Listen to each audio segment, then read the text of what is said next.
I am back with my son, the one and only, to talk about our homeschool, high school, college application process.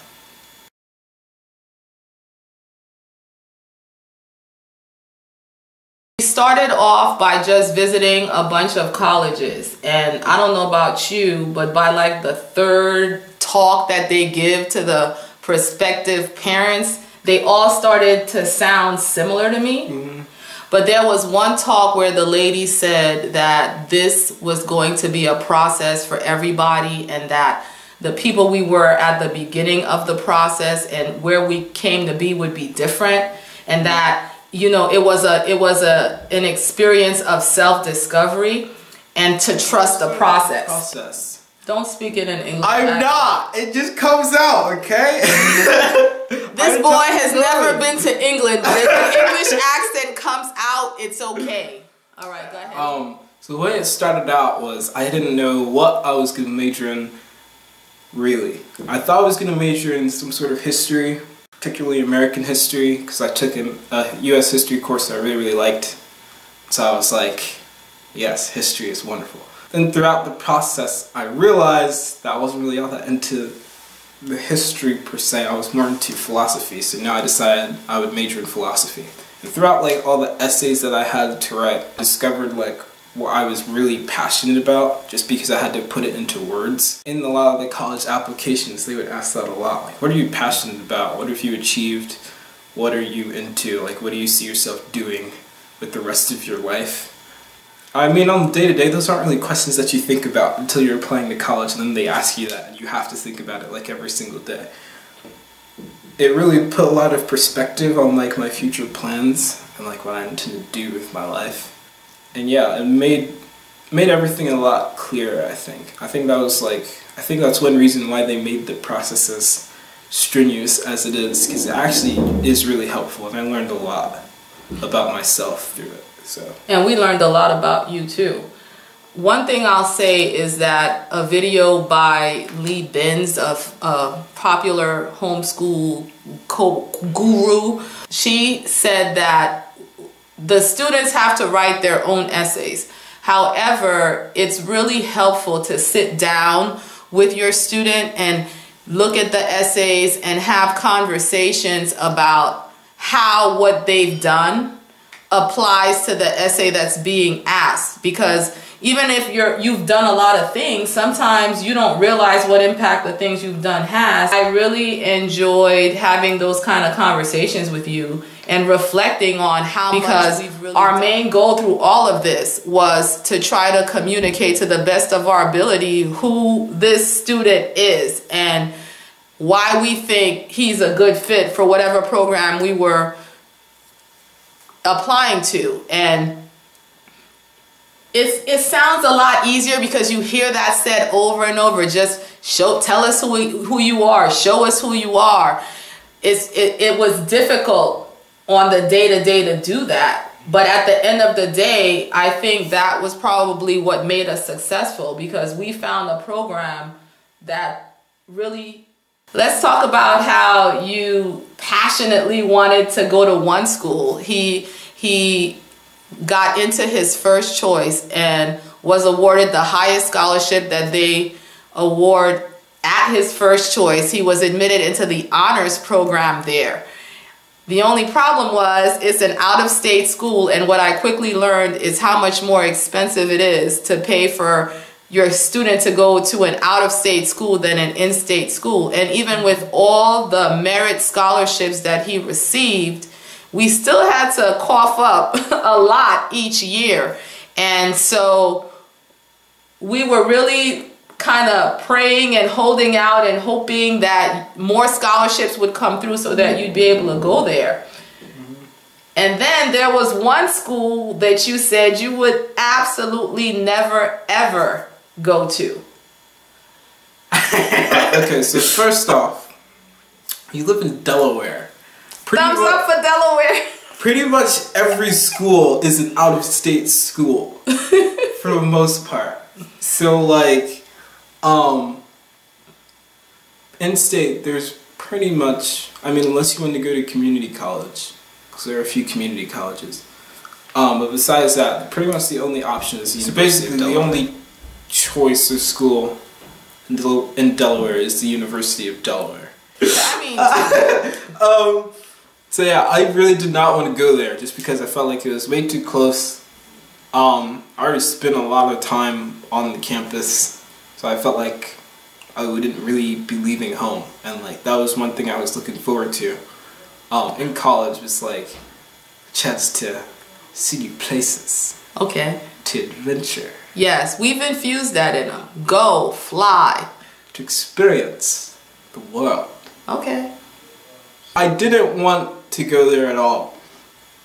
But then they offered me this really prestigious scholarship that they have. Distinguished Scholars Program.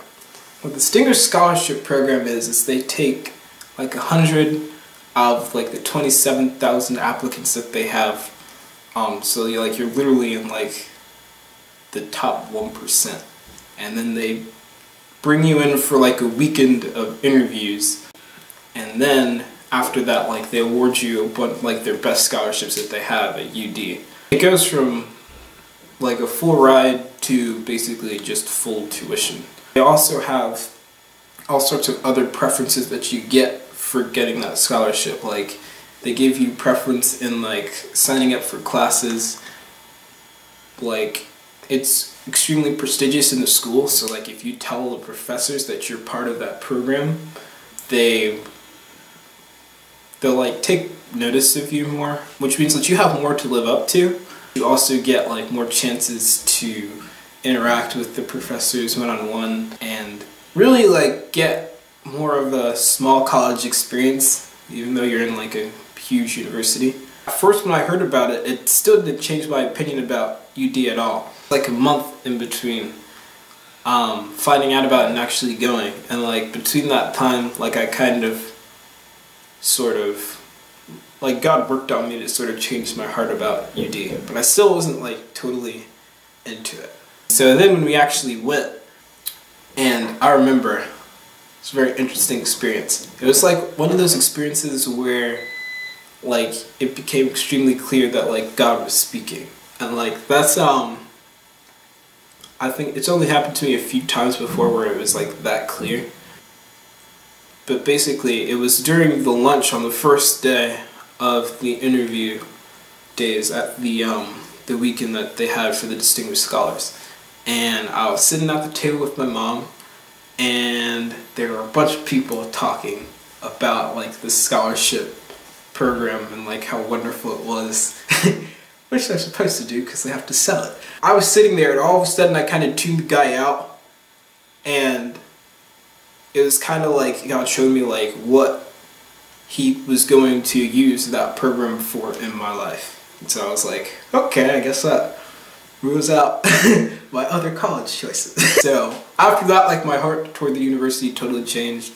I met some cool people who also helped to change my decision, or my opinion on the university. I got to experience actually being on the campus and staying there, which is totally different from actually walking around there when you're not a student, which was told to me, and I didn't want to believe that, but it's true. And so I would say that like when it comes to college decisions, it's really important that you, like if you're a kid in high school as like a senior or a junior who's preparing to like make a big college decision, I'd say the most important thing is to make sure that you go where God wants you to go.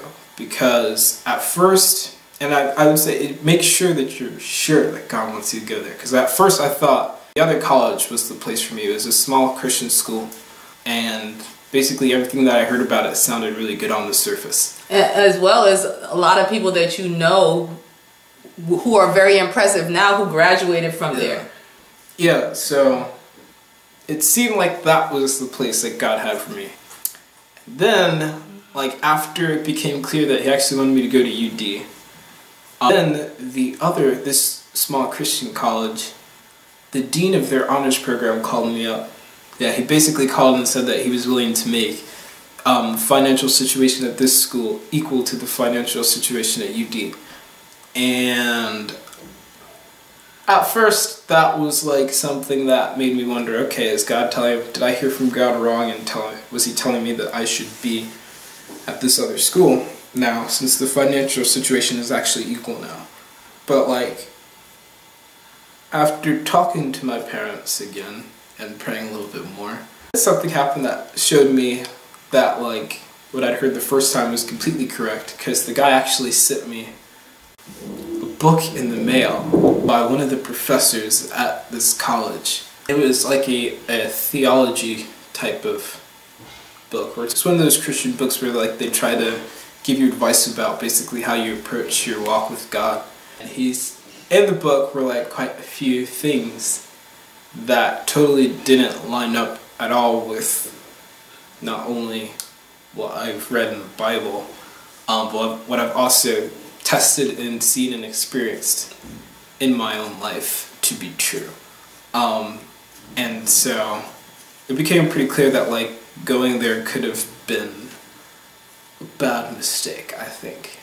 I'm saying that to say, you know, when you're approaching your college decision, first off, don't close off your mind to any university entirely. Like, even if you hate it, like I hated UD for so long. But you know what's paradoxical about this situation, where you feel like you've been locked in state, yet this particular program is heavy on the study abroad opportunities. I mean, what I've seen that they're offering is more than I've seen in a lot of other places, definitely more than at this previous college that we were looking at.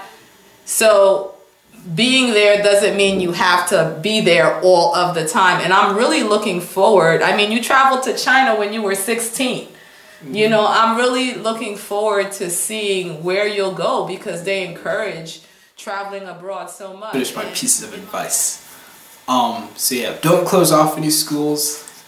Don't assume too quickly that you found the right school. You know, take a moment to really continue to pray about it, even if it seems right. Just keep praying about it a little bit, and God will make it clear to you.